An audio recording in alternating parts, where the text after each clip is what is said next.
See, yesterday what we have studied that the elements between 104 to 118, they are called as transactinides. What is the name of these elements? Transactinides, or you can call them as super heavy elements also. That's what we have written yesterday. No? And elements between nihonium to orgasm. So they are recently discovered elements, and their properties are still we don't know, and they are radioactive elements also.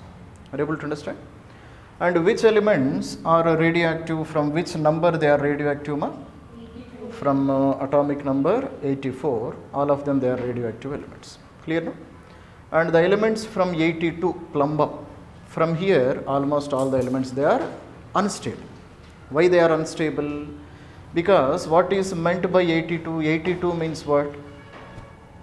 82 protons are present inside the nucleus, no? That is called as 82. So there will be very huge force of repulsion between this 82 protons. Are you able to understand, ma? So 82 protons are there, but if you see what is the mass number? Mass number is 207. What is meant by 207 here? 207 means? 207 means mass number. Mass number means number of protons and number of neutrons. So 207 minus 82, it will give almost the number of neutrons. And what is the purpose of neutrons? Neutrons will give stability to an atom. Neutrons will give stability to an atom. Are you able to understand, ma? But here, after 82, even though there are more number of neutrons, the instability will become more and more. Okay? And after this, after atomic number 82 and 84, these elements, they try to continuously emit the radiations so that they lose some energy and they become stable. So that is the reason for radioactivity that we will study in physics. Are you able to understand, ma? So why the elements they are emitting radiations, why they are behaving like radioactive materials? Radioactive materials ga enduku behave chestunnaayi? So if they emit some materials, they will become stable. They will lose some energy and they will become stable. Are you able to understand, ma? Ashish దగ్గర ₹1 కోటి ఉందన్నమాట.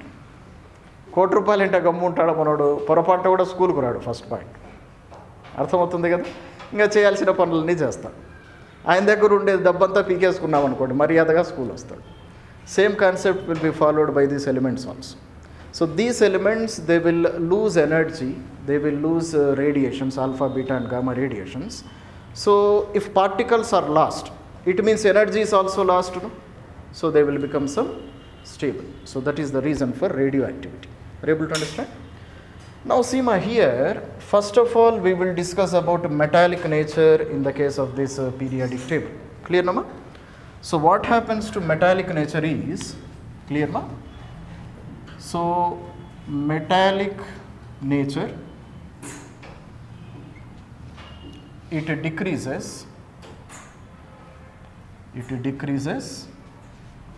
from left to right,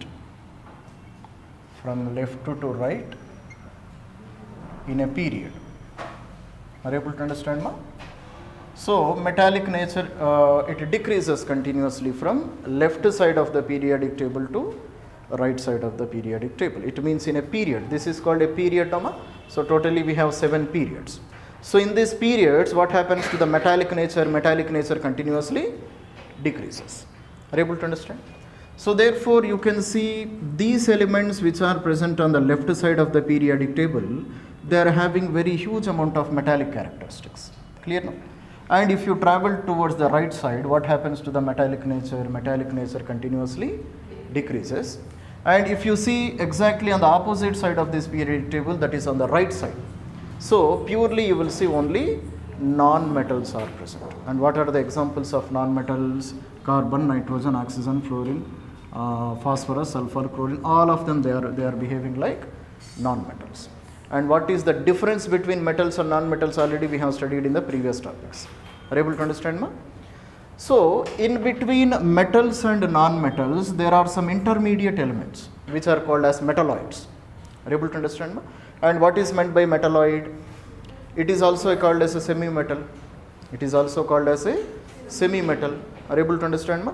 So they will have some characters of non-metals also, they will have some characters of metals also. Okay, what are those elements? So here I am putting some star marks, nama. So all these are the elements which behave like metalloids. Are you able to understand? So here boron, silicon, germanium, arsenic, strontium. Strontium means antimony, tellurium, polonium, astatine. So these are the metalloids. Are you able to understand? Ma? So whichever I am indicating by star mark, they will behave like metalloids. So what is meant by metalloid? Ma? It is neither a pure metal nor it is neither a pure non-metal. So it has intermediate characteristics. It has middle characteristics between metals and non-metals. Are you able to understand? Okay. Now can you say any one group where there is one what you can say metalloid, one there is metal. Can you say? Huh? Third A group. Try to say. Are you able to understand what I am saying? What is that group in which there is only one metalloid and one metal is present? Like these questions can be asked. 18th group add on. 18th group is totally composed of inert gases, no? Clear ma? See here, these semi-metals, these metalloids, they behave like a boundary for metals and non-metals. Okay ma? So all the elements which are present on the right side of this semi-metals or metalloids, they are non-metals. And all the elements which are present on the left side of these metalloids, they are metals. Are you able to understand? No? Now can you say one group where there is only one metalloid and one metal is present, remaining all of them they are non-metals. 17th group. కళ్ళు కనిపిస్తూ ఉన్నాయి కదా అందరికీ? Fine. ఇక్కడ ఉంది చూడండి. Here we have one metalloid and this one behaves like a metal because it is present on the right side of these groups only, no ma? So this tennessine, it is present on the right side. It is not, it is present on the left side of this semi-metals. Okay. So tennessine, metal, astatine, metalloid, and all of them they are non-metals. Clear nama? Fluorine, chromine, bromine, iodine, they will behave like non-metals. So 17th group is that group where you have one metalloid and one metal, remaining all of them they are non-metals. Are you able to understand? Ma? Similarly, if you go to 16th group, how many metalloids are there, how many metals are there, how many non-metals are there? 2 metalloids are there, tellurium and polonium. LV, livermorium is a metal, and oxygen, sulfur and selenium, they are non-metals. Are you able to understand? Ma? Similarly, you go to group number 16. Nitrogen and phosphorus, they are non-metals. Arsenic, strontium, they are metalloids. Bismuth and moscovium, they are metals. Are you able to understand? Ma? So like this, if you analyze the periodic table, you will understand in each group how many metals are there, how many non-metals are there, how many metalloids are present. So questions can be asked on this one also. So you should be very, very, very careful about the periodic table. Are you able to understand, ma? So write down. So therefore, in which period, ma? So in 17th group, clear, ma? We have one metalloid, one metal and other non-metals. Are you able to understand? Similarly, while by hearting the periodic table, you see in which group how many metals are there, how many non-metals are there, and how many metalloids are present. Are you able to understand? So if you see group number 13, in group number 13, can you say what are the features of group number 13, ma? According to metals and non-metals? So there is only one metalloid, remaining all of them they are metals. So that is the property of group number 13. Are you able to understand? That's it. Okay. Completed, Nama? So after that, we study about valency. Clear, ma? So valency I will write here only.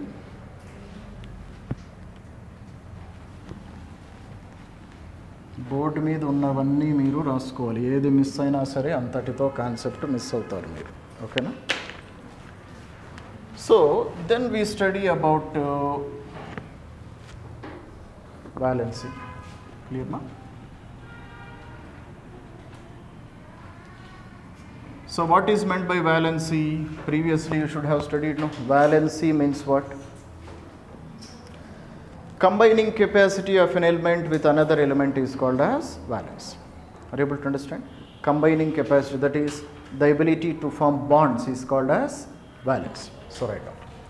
So combining capacity, this we will study in more detail in chemical bonding now.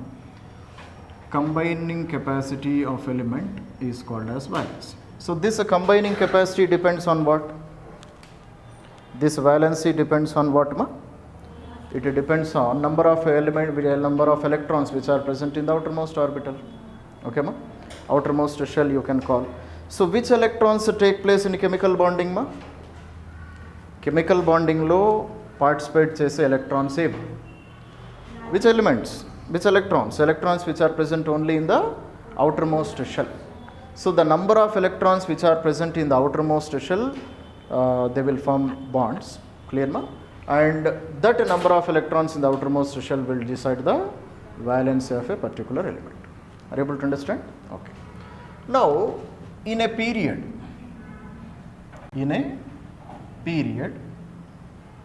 valency of elements, cinema చూడకుండా రాసుకోండి. In period, valency of elements varies from 1 to 7 with respect to oxygen. Are you able to understand, ma? In a period, how valency changes, ma? Valency varies from 1 to 7 when combined with what? When combined with oxygen, that is with respect to oxygen. Are you able to understand? So that is, if I take which element shall I take? I will take this third period elements: sodium, magnesium, aluminum, silicon, phosphorus, sulfur and chlorine. Let us take these elements. Clear, no, ma? So the general format I will write down, ma. So in a period, okay, ma, how these elements they combine with oxygen is, they will combine like this. So R2O, RO, clear, ma? R2O3, RO2, so R2O5, RO3, R2O7. Okay, ma? So this is how generally the elements in a period they form bonds with oxygen. Clear, ma? So in this condition, if you check the valency, here valency is 1. Okay, ma? Here valency is 2, here valency is 3, here it is 4, here it is 5, here it is 6, here it is 7. Are you able to understand? So what is meant by R here? R means the element which is present in that particular period, that is called as an element. Okay. For example, if I take the examples of sodium, magnesium, aluminum, silicon, phosphorus and chlorine. Okay, let us see. Okay, ma? So I will take the examples of sodium, magnesium, aluminum, silicon, phosphorus, sulfur and chlorine. Okay. Now let us see with respect to oxygen, what are the types of bonds they will form. Are you able to understand? Sodium will form Na2O according to this formula. Are you able to understand? And here what will be the valency of sodium? Valency of sodium will be 1. That means its combining capacity will be 1. Are you able to understand? And here magnesium will form MgO. Magnesium will form MgO. Here it means here the combining capacity of magnesium is 2. Clear, no, ma? And here aluminum will form a compound Al2O3. Okay, ma? Aluminum will form which type of compound? Al2O3. Clear? Silicon will form a compound SiO2. Phosphorus P2O5. Sulfur SO3. Chlorine Cl2O7. Clear, no? So these are the compounds which are formed by the elements in a group with respect to what? With respect to oxygen. Are you able to understand, ma? And their valency range from 1 to 7 if they combine with oxygen. Okay. But in the same condition, if they combine with hydrogen, then the valency increases from 1 to 4 and then again it decreases from 4 to 1. In a period only I am talking. Are you able to understand, ma? Completed this one? ఏ చిన్న point మీరు miss అయినా అంతటితో chemistry close అవుతుంది. అర్థమవుతుంది కదా? రాసుకోండి కేర్ఫుల్గా.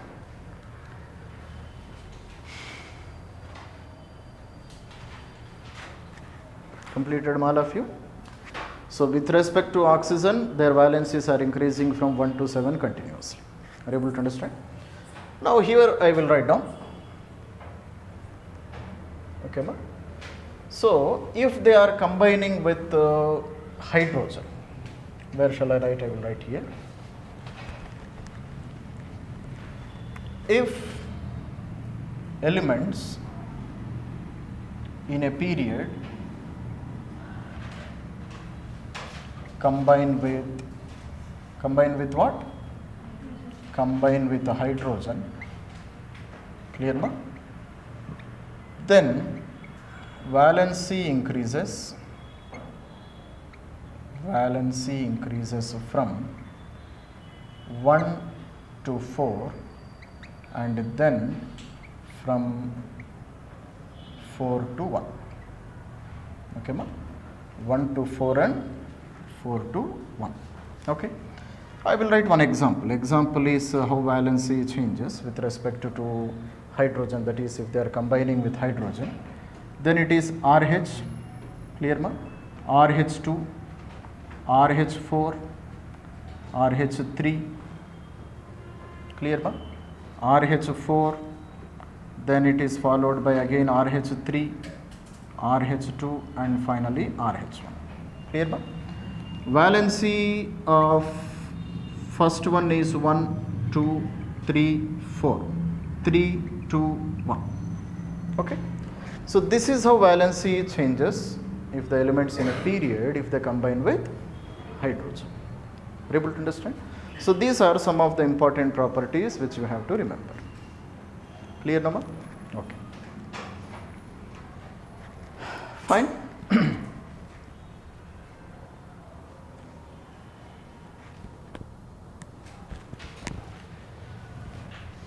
Now, then I will discuss about nature of oxides. Okay, ma? So next point is nature of oxides in a period. Okay, ma? How oxides are changing, that is whether they are basic or whether they are acidic. Are you able to understand, ma? That is called as nature of oxides. Okay. So how nature of oxides changes in a period. Okay. So see, ma, nature of oxides depends upon whether an element is a metallic element or non-metallic element or it is a metalloid. Okay. Nature of oxides దేనిపైన depend అవుతుంది? It depends on metallic nature of the element. Are you able to understand?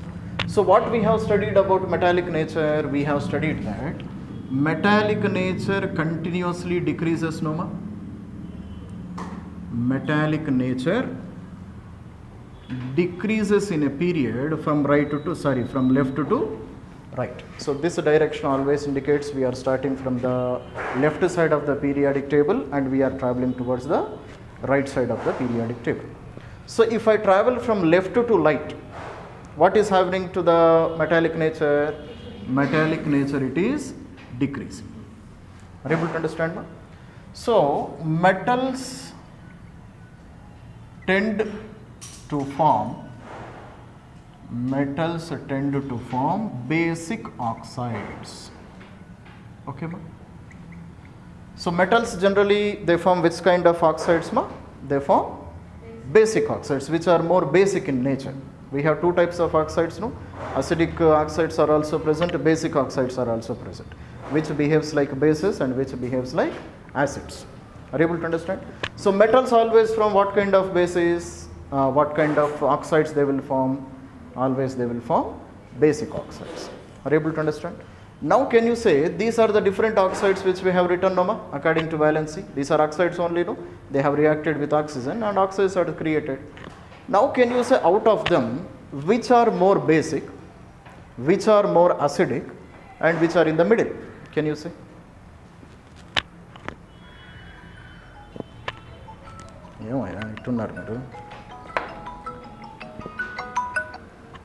So what was I asking? I was asking that, so metals, they tend to form basic oxides, Noma, and these are the different oxides which are formed in a particular period from left side to right side. Now can you say out of them which oxides are more basic? Huh? Na2O, these are more basic. How can you say? Very good, because these are very good metals, Noma, and these are very good non-metals. So if I travel from left side to right side, what is happening to the metallic nature? Metallic nature is decreasing. It means these are more metals, and more metals form basic oxides. Are you able to understand? So therefore I say these two oxides, they are basic in nature. Okay, ma? So Na2O, MgO, they are basic. They behave like bases. Are you able to understand? And this molecule Al2O3, this is amphoteric. Amphoteric. What is meant by amphoteric? It has the properties of both bases also. It has properties of acids also. Both properties are present. That is called as amphoteric. Clear, Nama? And the remaining elements, they will behave like acids, acidic oxides. Are you able to understand? So these are some of the properties according to nature of oxides, depending on the element, whether it is a metal, metalloid or non-metal. Are you able to understand, ma? Come on, make a note up to here. Complete. So we have understood about nature of oxides, no? Then we are discussing about electronegative character. Clear, ma? So as I travel from left side to right side, then what happens to electronegative character? What is meant by electronegative and what is meant by electropositive? Ionization, potential ionization, enthalpy, all we will study later. First we will discuss how they are varied. Clear, ma? Electronegative nature means it is the ability of that particular element to attract the shade pair of electrons. Clear, no? That we will discuss later. So if I travel in a period from left side to right side, then what is happening to electronegative character? Electronegative character increases. And what happens to electropositive character? Electropositive character decreases. Are you able to understand, ma? Similarly, one more property is oxidizing and reducing nature. Oxidizing and reducing nature. Are you able to understand now? Clear? So therefore here also, if I travel from left to right, so what happens to oxidizing nature? Oxidizing nature increases. So reducing nature decreases. Are you able to understand now? So therefore this is how the properties are varying in the case of a period. So what happens to oxidizing nature? Oxidizing nature is continuously increasing. It means that reducing nature is completely reducing. Clear, Nama? It means the elements which are present on the left hand side of the periodic table, they are very good reducing agents. They are very good reducing agents, because what is happening to the reducing nature? Reducing nature is decreasing, no? It means these elements, they should be very good reducing agents. Okay, ma? For example, lithium, beryllium, sodium, magnesium, potassium, calcium, all should be very good reducing agents. And these elements which are seen on the right side of the periodic table, they should be very good oxidizing agents. And what is meant by oxidizing property and reducing property, again we will study later. Are you able to understand, ma? That's it. So make a note up to here. Typical elements. What is meant by typical elements? The elements belonging to second and third periods, clear ma? They are called as typical elements. Okay, which elements we can call them as typical elements ma? The elements which are belonging to second period and third period. Which are the elements belonging to second period? So they are lithium, beryllium, boron, carbon, nitrogen, oxygen, fluorine, and not neon, up to fluorine only. Clear na ma? Similarly, third period, sodium, magnesium, aluminum, silicon, phosphorus, sulfur, and chlorine. So these elements, they are called as typical elements. What is the reason? If you study their characteristics, you can understand the total characteristics of the elements which are present in that particular group. Are you able to understand? It means if you understand the properties of magnesium, almost you will have similar characteristics of calcium, strontium, barium, and radium. Are you able to understand? Ma? So that is why they are called as typical elements. Okay, so write down. So how can I express them? I can write down that. So these elements, they summarize the summarize the characters of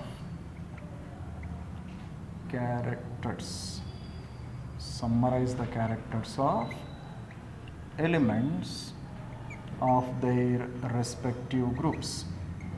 Okay ma? Of their respective groups. Are you able to understand ma? It means if you study these elements, then you need not study about the overall properties of other elements which are present in those particular groups. Okay. It means if you study about lithium, then what are the elements present in that particular group? Sodium, potassium, rubidium, cesium, and francium. So you will have an idea about all those elements if you study about lithium. Okay. So that is why elements of second group and second period and third period, they are called as typical elements. Are you able to understand? So keep the next side heading,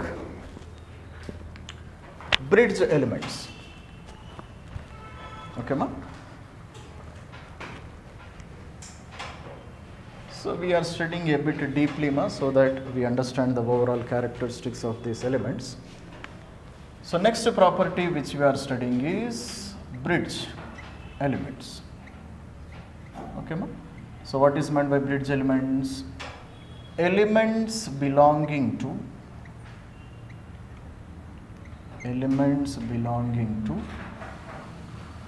third period, or you can call them as typical elements.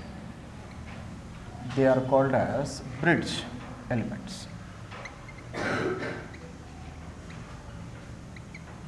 Okay ma? Next property which we are studying is called bridge elements. What is meant by bridge elements? Typical elements which are belonging to the third period, we can call them as bridge elements, because they show the properties of the elements which are present in the same group, and they show the properties of the elements which are belonging to the same subgroup also. Which is the subgroup of, for example, if you take magnesium. Magnesium is a typical element only, no ma? Magnesium is a typical element or not? అర్థం చేసుకుంటున్నారా పనుకుంటా ఉన్నారా? బాగానే ఉన్నారు కదా? So magnesium is a typical element, no? So what is a typical element? Elements which are belonging to second period and third period, they are called as typical elements. So magnesium is a typical element or not? Magnesium is definitely a typical element. So what are the elements which are present under magnesium? Calcium, strontium, barium, and radium. And it belongs to which group ma?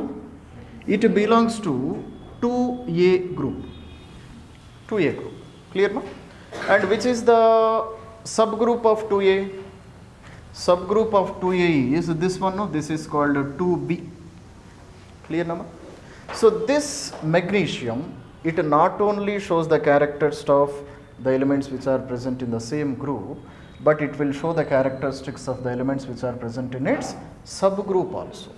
So this is a 2A group subgroup, no? And this one is called as a 2B subgroup. Okay. So magnesium will have characteristics of calcium, strontium, barium, and radium, and it will have characteristics of zinc, cadmium, hydrogen, and copernicium also. Okay. So that is why the elements of third period, they are called as what? they are called as bridge elements. Is it clear? Come on, make a note. So therefore, I can say, for example, if I write magnesium, clear ma? Beryllium and magnesium. So they will have characters of, so calcium, strontium, barium and radium. Clear ma? Similarly, it will have characteristics of zinc, cadmium, and next is what? Hydrogenum and copernicium. Hydrogenum is nothing but mercury. Okay, so that is why these elements, they are called as bridge elements. Clear? Then we study about a very important relation which was found in most of the scientists, that is called as a diagonal relationship. Diagonal relationship. Able to understand? So what is meant by diagonal relationship? Right now. So the first three elements of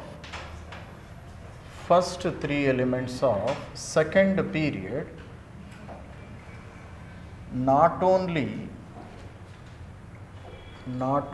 shows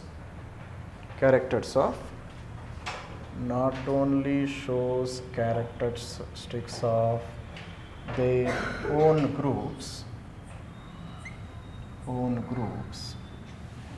but also a relationship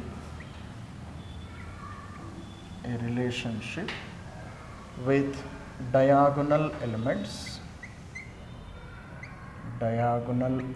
of next period. Okay, ma? So such relation we can call it as diagonal relationship. Okay, ma? Now you say, what is the meaning of this statement, ma? Which are the first three elements of second period? Second period lo first three elements evevi. This is the second period, no? Lithium, beryllium and boron. Clear, ma? So they will show similar properties or increasing or reducing properties with the elements of their own groups. That also already we know. No? Group means what? Group means family. Almost all of them, they should have same characteristics. That is called as a group, no? Are you able to understand, ma? So definitely they will show characteristics of their own groups also. But they will show a diagonal relationship also with the elements which are present in the next period. What is the meaning of this one? Let us see. Clear, ma? So first let us write the elements belonging to second period. What are the elements belonging to second period, ma? So lithium, beryllium, boron, carbon, nitrogen and like this. Clear, no? Now which are the elements which are belonging to third period? Clear, ma? Third period, they are sodium, magnesium, aluminium, silicon, phosphorus. Clear, no? So lithium shows similar characteristics with sodium also.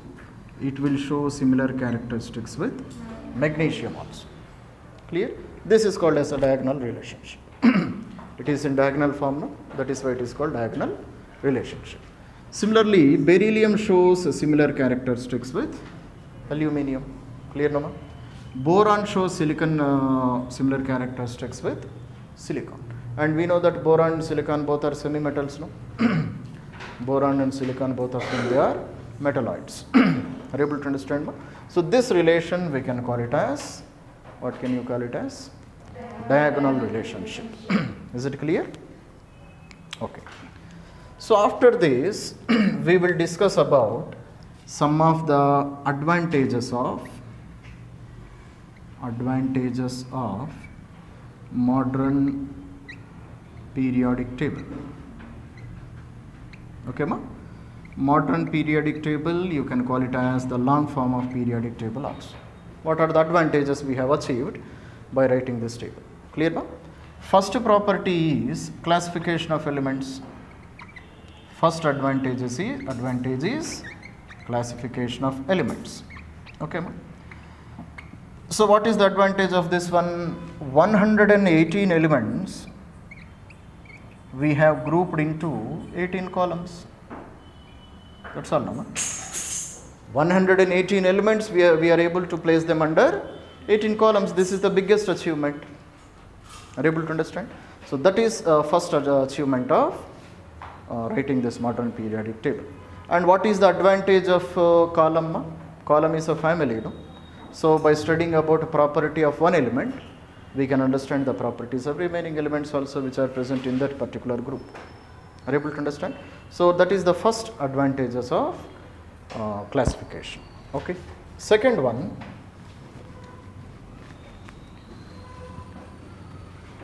okay, ma? Finding new elements.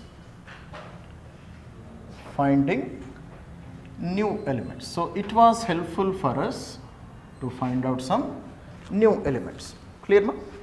See, ma, when this periodic table was constructed, clear, no, ma? So there were many gaps which were present. Okay. For example, we have studied about Mendeleev, no? At the time of Mendeleev, how many elements were known? Only 63 elements were known, nama, in the year around 1863 or 1865. Only 63 elements were known. So wherever he doesn't know the element, he left some gaps there, and he predicted their characteristics also. For example, he left the gap and he named that element as Eka aluminium. Okay, ma? What is meant by Eka aluminium? There should be one element which is similar in characteristics to aluminium. That is called as Eka aluminium. Eka means like aluminium. Okay, ma? Like aluminium means what? There should be one element which should have similar characteristics as compared to aluminium. Clear, no? Similarly, he also predicted Eka silicon also. Okay, and these two were the gaps. And in these gaps, we have find out, we have filled the elements with the gallium and we have filled with germanium. Are you able to understand? And we know that aluminum, gallium and silicon and germanium, they belong to same groups. Clear, no? Where is that aluminum? Aluminum, gallium, silicon, germanium. They belong to one group, no? One group means what? They will have almost similar characteristics. Are you able to understand? So this is the second advantage of writing the modern periodic table. Okay. First advantages was classification. Most of the elements we could frame under only 18 columns. And second advantages is new gaps were found out and we started filling the periodic table. Now do you see any gap in this periodic table, ma? There is absolutely no gap in the periodic table. All 118 elements, they are perfectly filled. And this is the element which is having the highest atomic number. So more than 118, that is more than argon Sn, still we don't know any element. Are you able to understand? And this was the element which was found recently, and it had the characteristics of this what you call inert gases. So it was placed here. Is it clear? So the third advantage is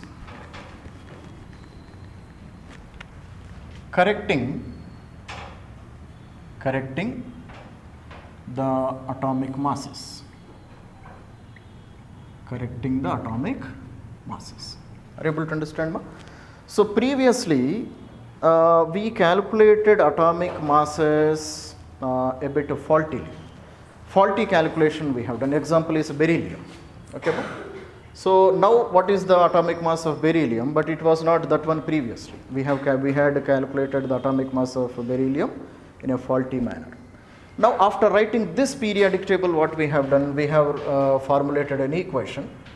So atomic mass is equal to equivalent mass multiplied by valency of the element. Clear, no? Valency means what? Combining capacity of the element. By using this relation, we were able to find the atomic masses of many faulty elements which we had calculated by mistake previously at the time of Dauberiner and Lothar Meyer. Are you able to understand? So these are some of the advantages of the modern periodic table. Are you able to understand, ma? Time is completed. So disadvantages we will try to study in the next class. Okay. Thank you. Some atomic masses also. Are you able to understand, ma? Now we are writing some disadvantages of modern periodic table.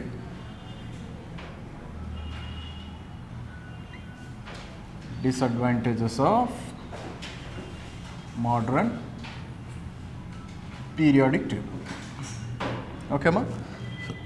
So first disadvantage is that of position of hydrogen. Okay, ma? Position of hydrogen. So still we don't have a clarity where we have to place this hydrogen. Because what is the reason? Reason is that hydrogen has properties of alkali metals also. Hydrogen has properties of halogens also. Are you able to understand, ma? Sima, here, where is the position of hydrogen? We are placing hydrogen on above this alkali metals, no? Lithium, sodium, potassium, rubidium, cesium and francium. So on these alkali metals, we have placed this hydrogen. But same hydrogen you can place on these halogens also, fluorine, chlorine, bromine, iodine also. What is the reason? Because hydrogen has some of the properties of alkali metal, some of the properties of hydrogen also, halogens also. So therefore its position is not certain. So that is one disadvantages of modern periodic table. Are you able to understand, ma? So write down. So hydrogen has properties of alkali metals and halogens. Okay, ma? So sometimes it is placed above alkali metals, sometimes it is placed on the halogens also. So that is one disadvantages of modern periodic table. Are you able to understand, ma? So second disadvantage is okay. So we have placed some similar elements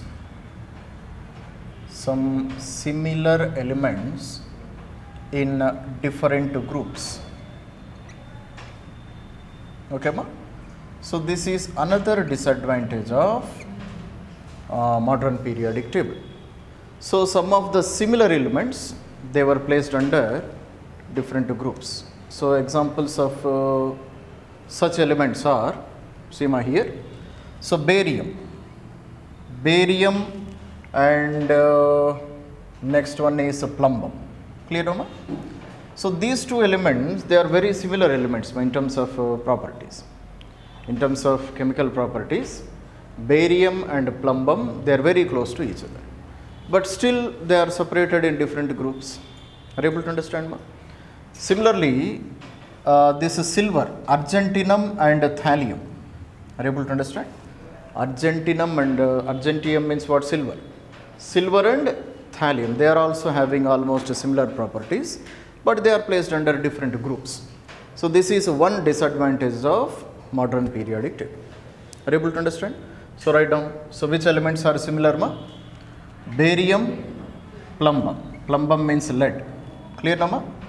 Silver and thallium. So these are the elements which are very much similar to each other, but they are placed in different groups. So this is again one disadvantage of modern periodic table. Clear, no, ma? And another disadvantage is that the position of lanthanides and actinides. Clear, ma? Position of lanthanides and actinides. Okay. Sima, where are lanthanides and actinides placed? So lanthanides are placed at the place of lanthanum. All the lanthanides are present here, and all the actinides are placed in this position. So this is definitely one disadvantage, no? So definitely all these elements, they should have similar properties with lanthanum. Similarly, most of the actinides, they have similar properties with actinum. Are you able to understand, ma? But still there is no logic why we have to place them here. Are you able to understand? But why we are placing them separately? If I try to place them inside this periodic table, then here you are getting one structure number, one symmetry you are getting, that symmetry will be completely destroyed. Are you able to understand? ఇక్కడ మనకు sequential ఆర్డర్లో arrange అయి ఉన్నాయి కదా elements అంతా కూడాను, that sequence or that symmetry will be completely destroyed if I try to place these lanthanides and actinides inside the periodic table. So that is again one disadvantage of modern periodic table. Are you able to understand now? So therefore, if lanthanides and actinides actinides are placed in periodic table, it disturbs the symmetry. It disturbs the symmetry. So therefore, they are placed separately from the periodic table. Are you able to understand now? So this is about some of the disadvantages of modern periodic table. Is it clear now? So the position of hydrogen is not certain. Where we have to place hydrogen, we don't know. And some of the similar elements, they are separated. Clear now? And the position of lanthanides and actinides is not perfect. Clear? And there are some more disadvantages. For example, there is no pure classification between metals, non-metals and metalloids. Clear now? So metals we are placing in one category, non-metals we are placing under one category, metalloids are placed under one category. There is no such differentiation. So all those are not important. These are the major disadvantages of modern periodic table. Is it clear? Okay. Come on, make a note up to here. Okay, ma? So next we study about how to identify which element is present where in the periodic table. For example, he will give you a number 97. He will give you a number 97. You are supposed to find out the period number. You are supposed to find out the group number. That is, I want to find out exact position of that element in this periodic table. Then how to find out, that we are going to discuss now. Are you able to understand, ma? So write down. So position of any element in the periodic table, that is our next side heading. Write down. Position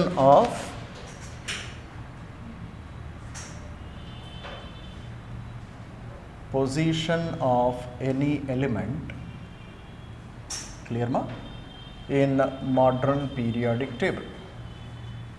Okay, clear na ma?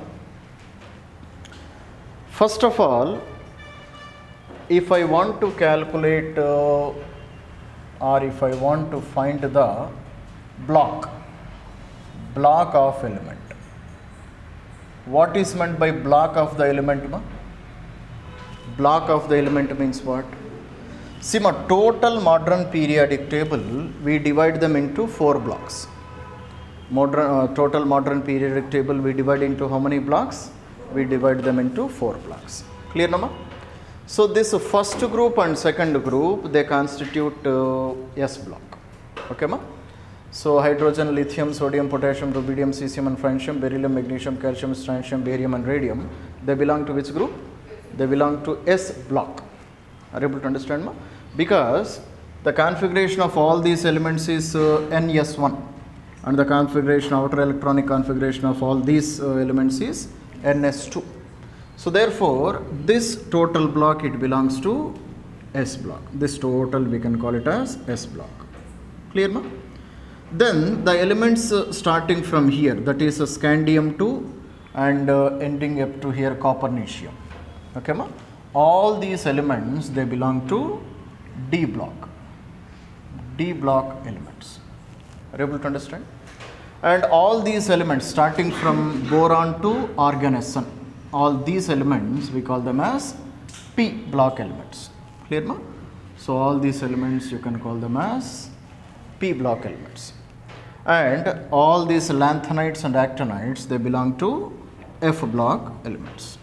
Are you able to understand, ma? So these are the 4 blocks in which I can divide this modern periodic table. Clear? So this is a set of total these elements, you call them as S block. Clear? And this set of elements, this set, you call them as D block elements. Okay, ma? And this remaining elements in this periodic table, you can call them as p block elements, and these elements of both lanthanides and actinides, that is 14 plus 14, 28 elements, you can call them as F block elements. Are you able to understand?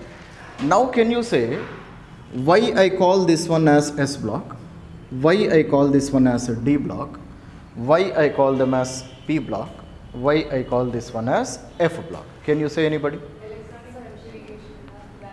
Electronic configuration. Electronic configuration. Last one means. Say it completely.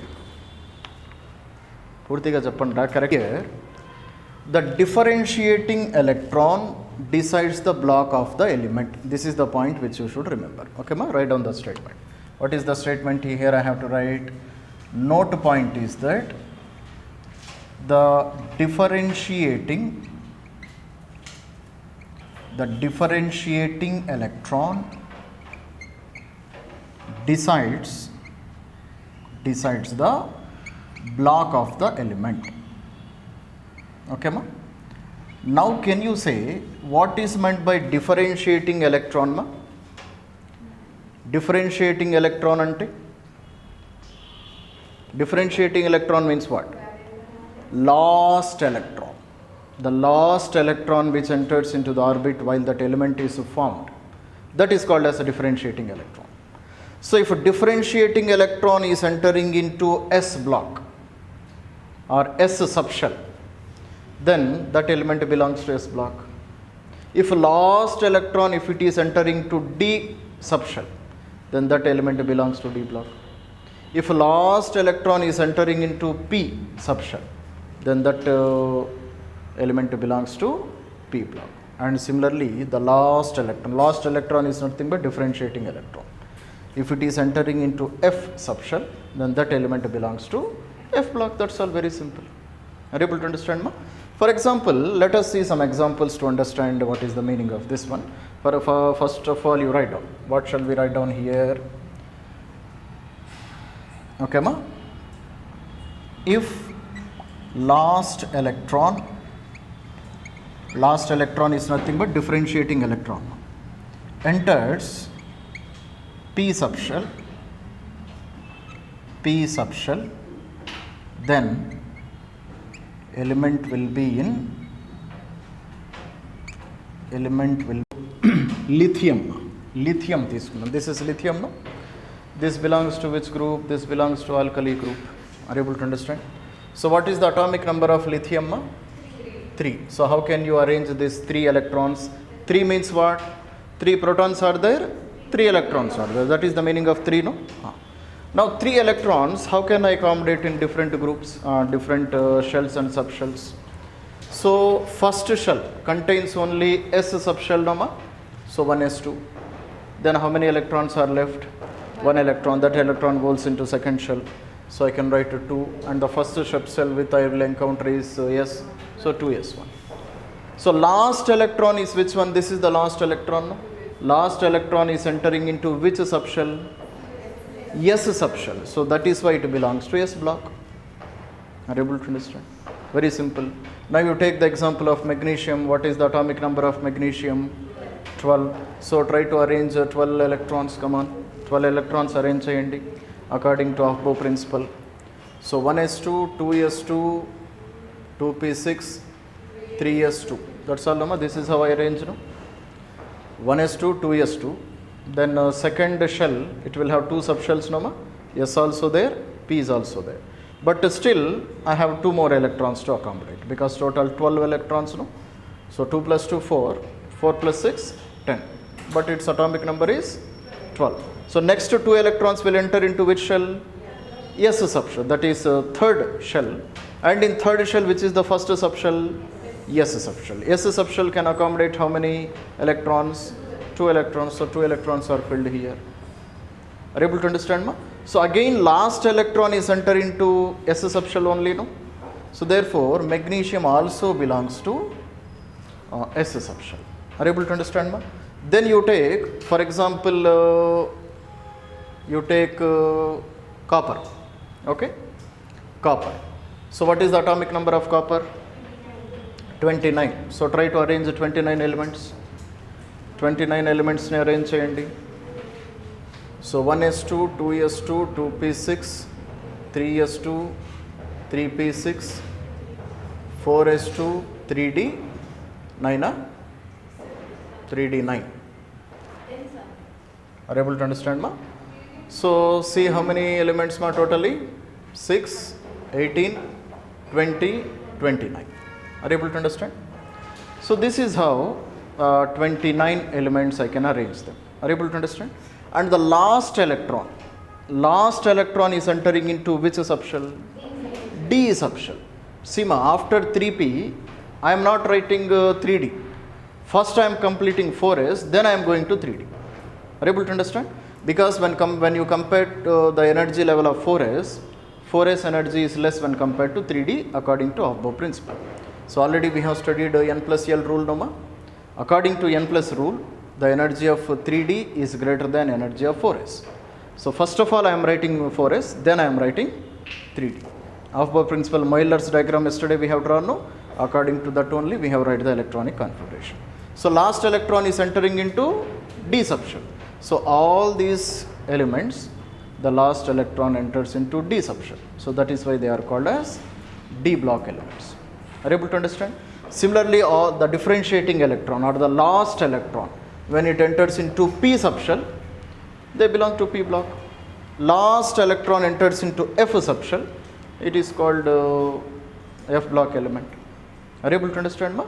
So that is how I can identify the block of the element. Is it clear, ma? Okay. So next you write down finding the period of the element. Block I have calculated, no ma? If last electron enters into which subshell, that element belongs to that particular subshell or that particular block. Is it clear? So that is the method of finding the block of the element. అర్థమవుతుంది కదా?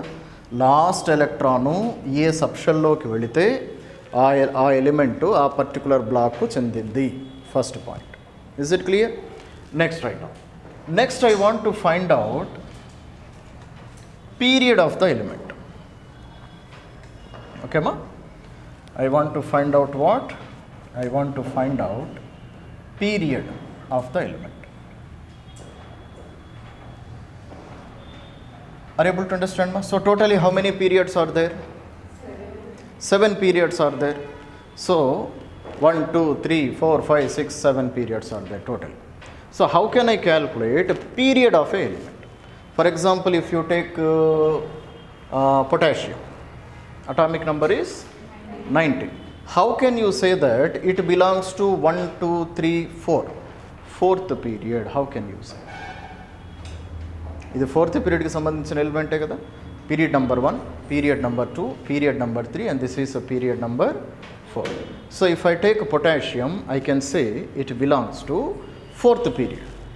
How can you say that it belongs to fourth period?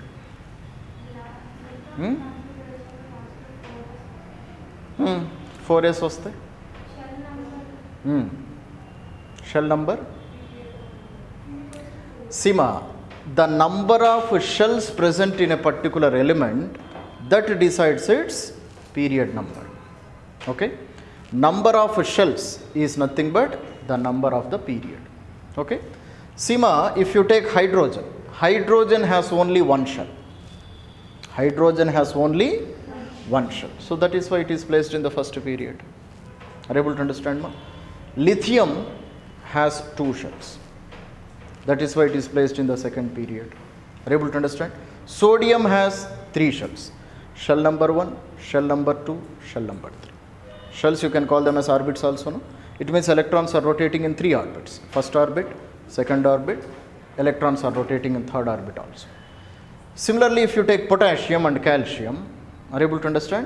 And if you take any of these elements, are you able to understand, ma? How many shells are present? 4 shells are present maximum. That is why they are placed in the fourth period. Are you able to understand? So how to decide a period of an element, ma? So maximum number of shells is equal to period of that element. Period of that element. Are you able to understand? So if element has 4 subshells, it belongs to 4th period. Okay, ma? Now if I ask you francium, francium has how many shells? 7 shells. How can you say? Because it is placed in the 7th period. So how many shells? N is equal to 1, 2, 3, 4, 5, 6, 7 periods. 7 shells are there. Okay, that is the reason why it is placed in the 7th period. Are you able to understand? So write down the example of potassium. We have taken potassium now previously. So potassium 19. So try to arrange these 19 elements according to electronic configuration. Arrange these 19 elements, ma. Clear? So therefore 1s2, 2s2, 2p6, 3s2, 3p6 and 4s1.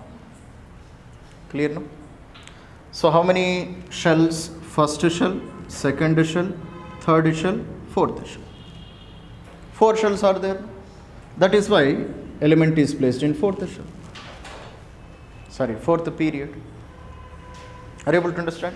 Similarly, if you take cesium, belongs to 6th period, it means maximum how many number of shells are there? 6 shells are there, 6 orbits are there, electrons are rotating in 6 orbits. Is it clear, ma? So this is how I can calculate the period number of a particular element. Okay, ma?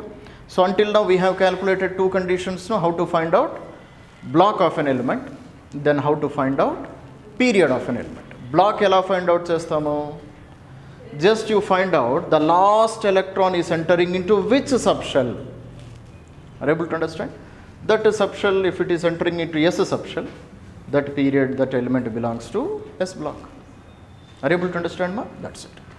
So we have calculated block and we have calculated a period. Now I have to calculate a group of the element, which is not so easy because how many groups are there? 18 groups are present. Are you able to understand, ma? So arrangement of elements in the case of groups, now we have to discuss. Write down. Okay, ma? So arrangement of elements in groups.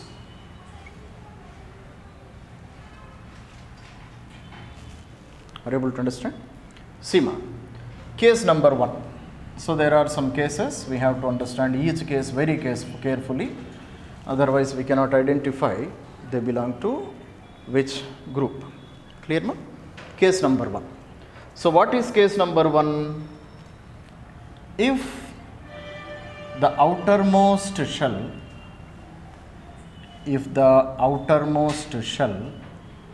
has 1 or 2 electrons, and there is no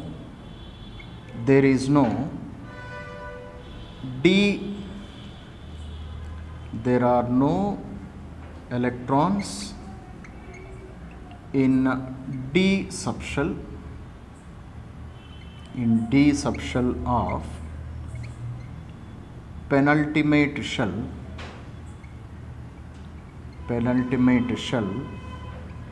then element belongs to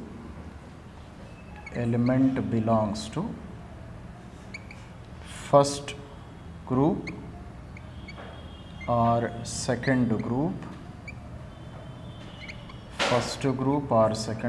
of S block. Clear, ma?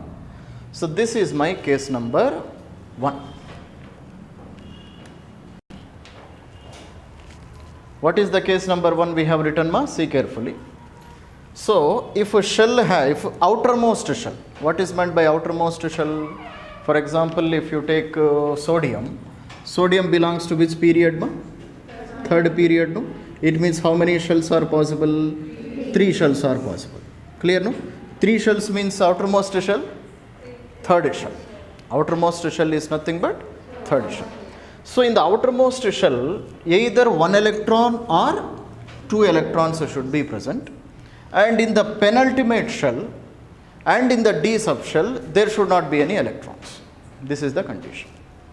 Penultimate shell means, for example, if sodium belongs to third group, third period, then it will have 3 shells, no?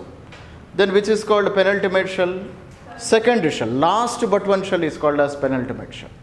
So in the penultimate shell there should not be any D electrons.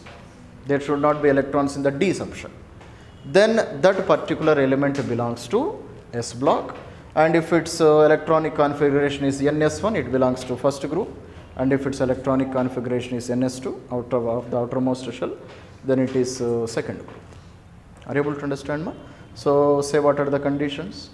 In the outermost shell, either 1 electron should be present or 2 electrons should be present. More than 2 should not be present.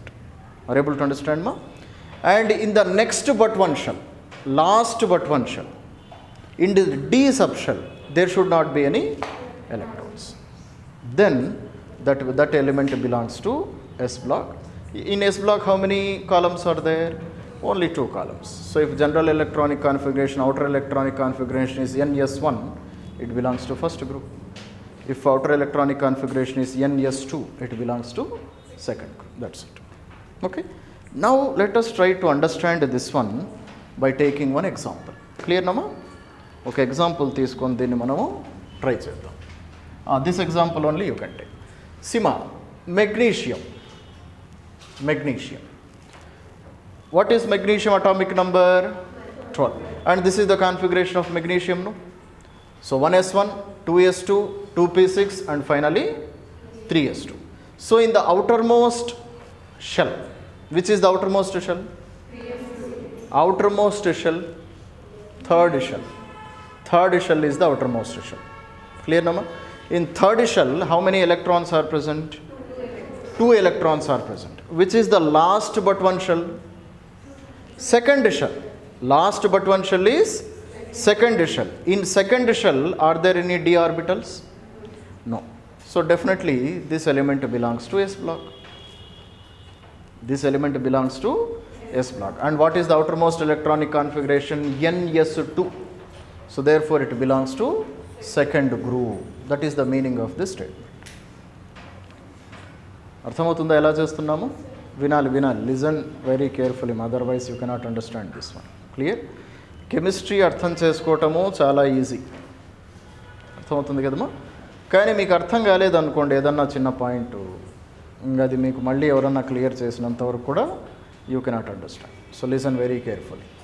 So in outermost electronic configuration, outermost shell, number of electrons should be either 1 electron or 2 electrons. And in the last but one shell, D subshell lo electrons undakudadu. There should not be electrons in the D subshell of the penultimate shell, last but one shell.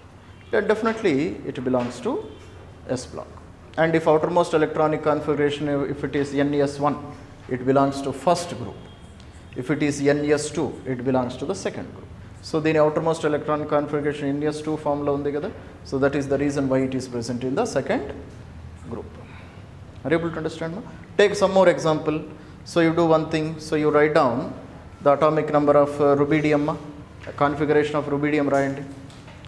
Write down the electronic configuration of rubidium.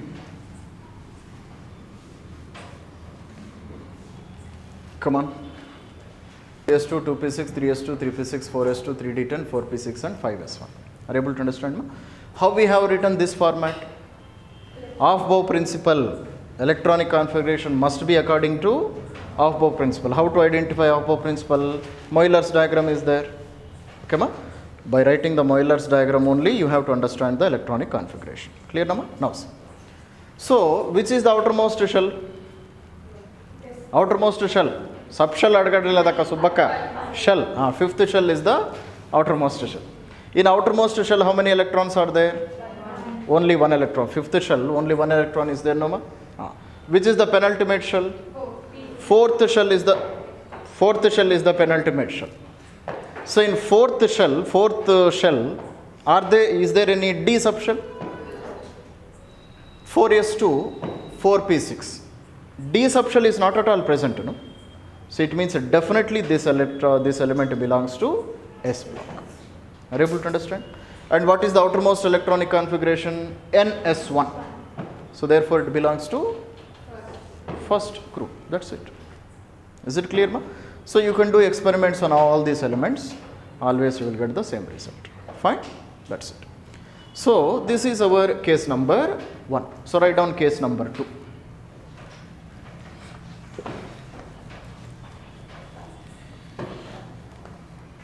Okay, ma? Case number 2. What is case number 2? If there are, okay, ma, 1 or 2 electrons in outermost shell, and there are electrons in D subshell of penultimate shell,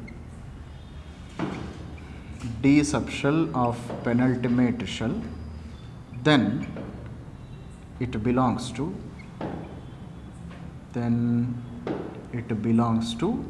D block, and group number is given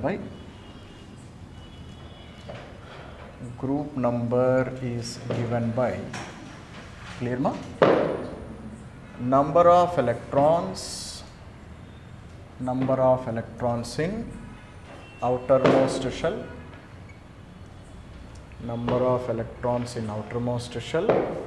plus number of electrons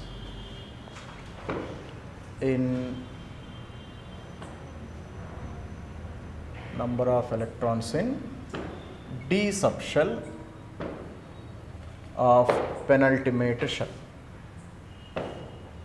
Are you able to understand, ma? So this is called as case number 2. Okay. Now try to understand this one and say what is the meaning of this statement. దీని అర్థం ఏందో చెప్పండి fast. ఇంతసేపా?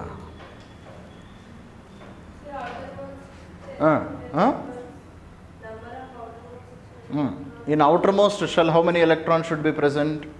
Either 1 electron or 2 electrons should be present. And which is in a penultimate shell, there must be electrons in the D subshell. Previously, there should not be electrons in D subshell, no? But here there must be electrons in the D subshell. Are you able to understand, ma? Then that particular element belongs to which group? D block group. And how can I calculate the group number? Number of electrons in the outermost shell plus number of electrons in the D subshell of the penultimate shell. That's very simple. Are you able to understand? Let us try to understand this one by taking one example. Clear, ma? Which example shall I take? You do one thing, ma. You take vanadium. Atomic number 23, no? Vanadium belongs to D block only, no? Vanadium belongs to which block? D block. Okay, ma? So, and what is its group number? 1, 2, 3, 4, 5. Fifth group only, no? 1, 2, 3, 4, 5. Fifth group. Prove that the placement of vanadium in fifth group is justified. It is correct. Clear? Come on, ela prove chestaro cheyandi.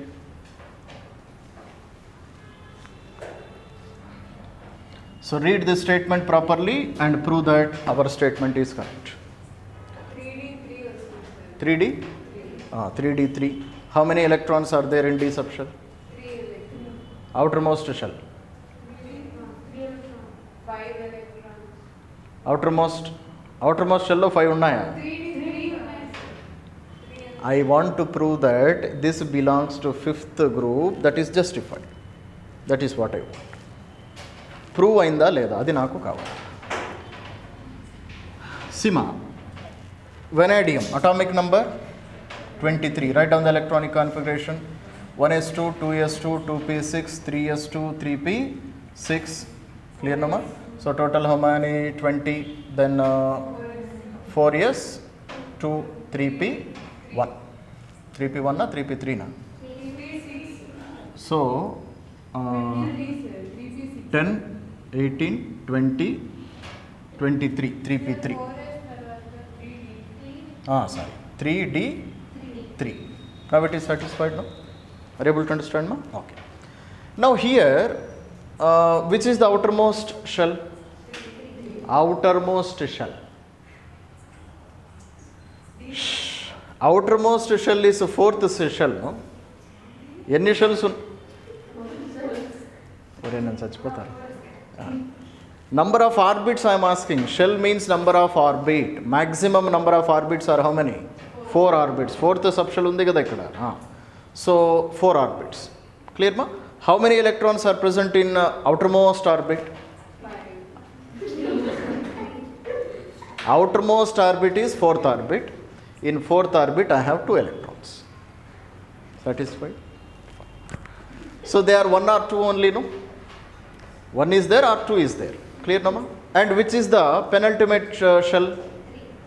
3rd subshell is the penultimate shell. If 4 shells are there, penultimate shell will become 3rd shell. Next but one shell or last but one shell. And in 3rd shell, how many electrons are there in a d orbital? 3. So how to calculate the group number? Number of electrons in outermost shell, that is 2. Number of electrons in d subshell of penultimate shell, that is 3. 2 plus 3? 5. And group number of vanadium is 5 only, no? That's all. ఎందుకు ఇంత intelligent అవుతున్నారు మీరు? ఈ మధ్య కాలంలో ఇలా అయినారా, ముందు నుంచి ఇలాగే ఉన్నారు? ఆర్ ఏబుల్ టు అండర్స్టాండ్ మా? Is it clear? Number of electrons in the last shall plus number of electrons in d subshell of which shell? Of penultimate shell, next but one shell, last but one shell. If you add both of them, then you will get the group number of that particular element. Is it clear? Free ga unnappudu examples anni try cheyandi, mana vere daniki podam. Clear? Case number 2 we have completed, ma. Next write down case number 3. Write down case number 3.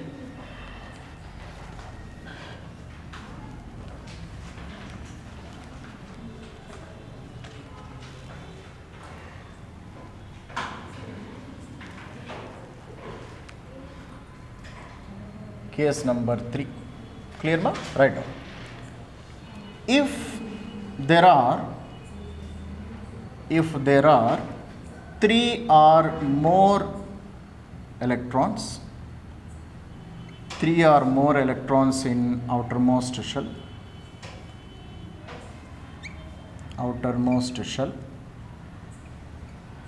clear, ma? Then group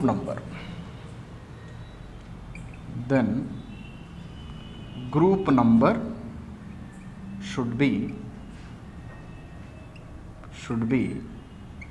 number of electrons in outermost shell plus 10. So that is our case number 3. Are you able to understand, ma? So case number 3, have you understood, ma? What is case number 3? So in the outermost shell, number of electrons should be 3 or more than 3. 2 should not be there. Definitely they must be either 3 or more than 3. Where? In the last shell. Okay? Then how can you find out the group number? Group number is calculated by number of electrons which are present in the outermost shell plus 10 you have to add. And this element, it definitely belongs to S block. Okay, ma? P block. It belongs to which group? It belongs to P block. Okay. Let us take an example and try to understand. For example, you do one thing, you take aluminium. Okay. Anything you can take. Let us take aluminium. So what is the atomic number of aluminium? 12. Aluminium 30. So write down the electronic configuration of aluminium. Okay, ma? So 1s2, 2s2, 2p6, 3s2, 3p1. Satisfied now? So that's it, 30.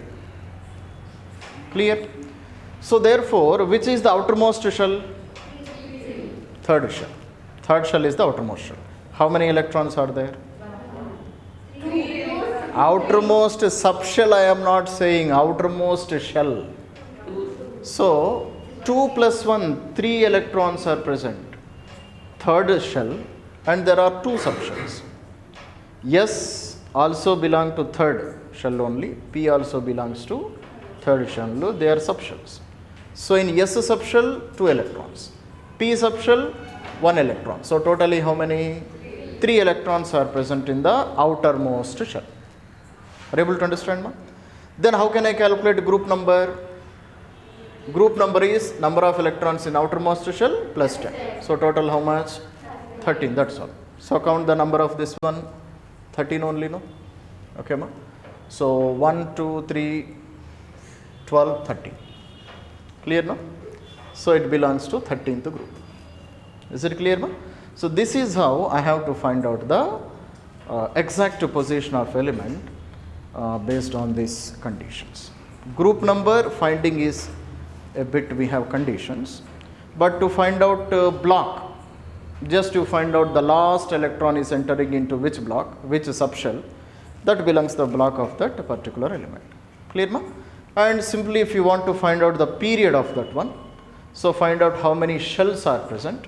Shell number, last shell number is nothing but period of that particular element.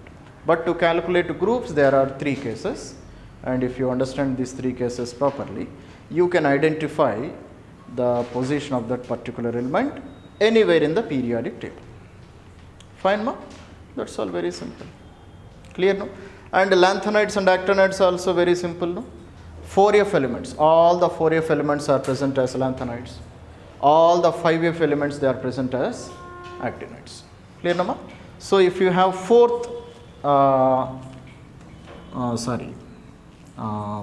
if electrons are entering into 4F subshell, then all the elements, they are present in lanthanides. And similarly, if electrons are entering into 5F subshell, then all the electrons are present in actinides. That's all. This is how I can calculate the exact group number, block, period number of any element. Fine, ma?